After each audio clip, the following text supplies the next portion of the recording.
काय नेलं? आपण काय घेऊन गेलो? आपण केलेला परमार्थ आपण बरोबर घेऊन जाणार आहे. प्रपंच इथेच राहणार आहे. प्रपंच करावा नेटका कुठे नसावा फाटका. प्रपंच आपल्यावर येतो का? नाही. म्हणून ज्ञानोबा राय म्हणतात, अवघाची संसार सुखाचा करीन आनंदे बरीन. सगळ्यांना आनंद. अवघाची संसार सुखाचा करीन आनंदे बरीन. जाईन ग माये तया पंढरपुराने भेटेन माहेरा पुलिया. जाईन ग माई. ज्ञानोबा यासारख्या महान तत्वज्ञानी माणूस वयाच्या 22व्या वर्षी जगाचा निरोप घेणारी माझी माऊली ज्ञानाचा उजेड करून ठेवला. ज्ञान लोकाला दिली. लोपले ज्ञान जगी इतने न ते कोणी अवतार पांडुरंग. नाव ठेविले ज्ञानी आरती ज्ञान राजा. महाकैवल्यतेचा प्रगट गुह्य केलं. कशासाठी? तुमच्या आमच्यासाठी. लोपलेलं होतं ज्ञान, ते प्रगट केलं. ज्ञान दिलं, वैराग्य दिलं आणि भगवंताची भक्ती कशी करा म्हणून ज्ञानेश्वरी कसं जगाय शिकवते आणि भागवत कसं मराय शिकवतं. म्हणून पंढरीची वारी ही करत राहा. का करत राहायची? पंढरीच्या वारीमध्ये सर्व काय आहे हो? सर्वस्व आहे. पंढरीची वारी ज्यांनी ज्यांनी केली.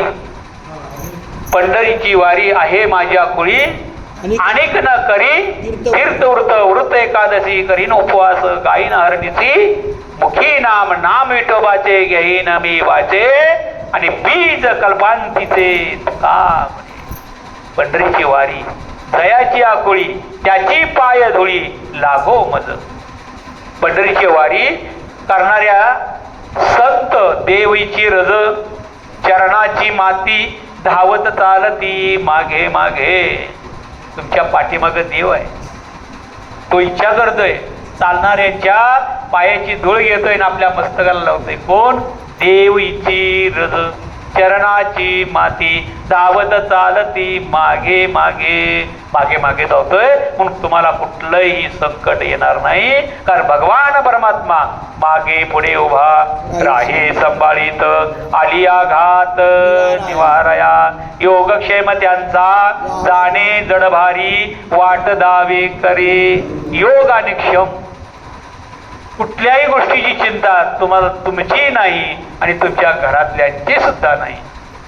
कारण सगळा योगक्षम भगवान परमात्मा चालवतो.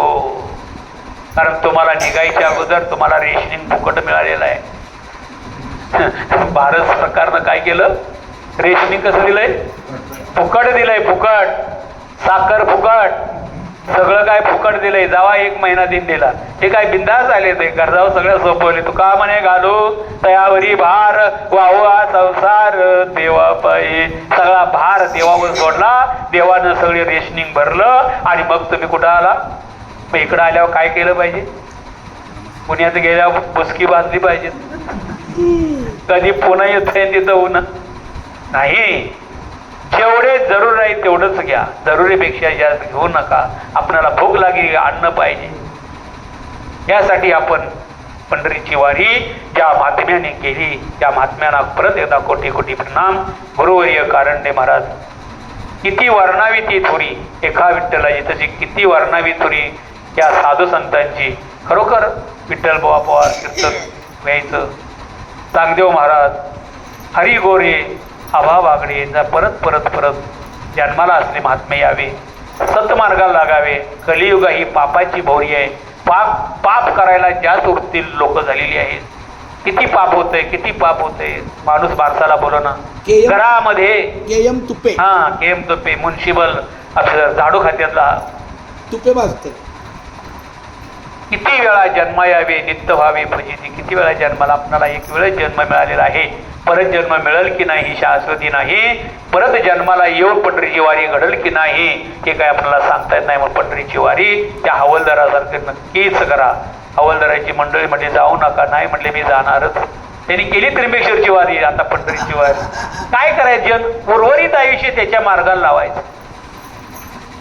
लहानपणापासून नाही जमलं तर आहे ते तरी आयुष्य चांगलं सार्थक व्हावं. तो का म्हणे जन्म आल्याचे सार्थक, विठ्ठलाची एक देखलिया, एक विठ्ठलाला बघायचंय.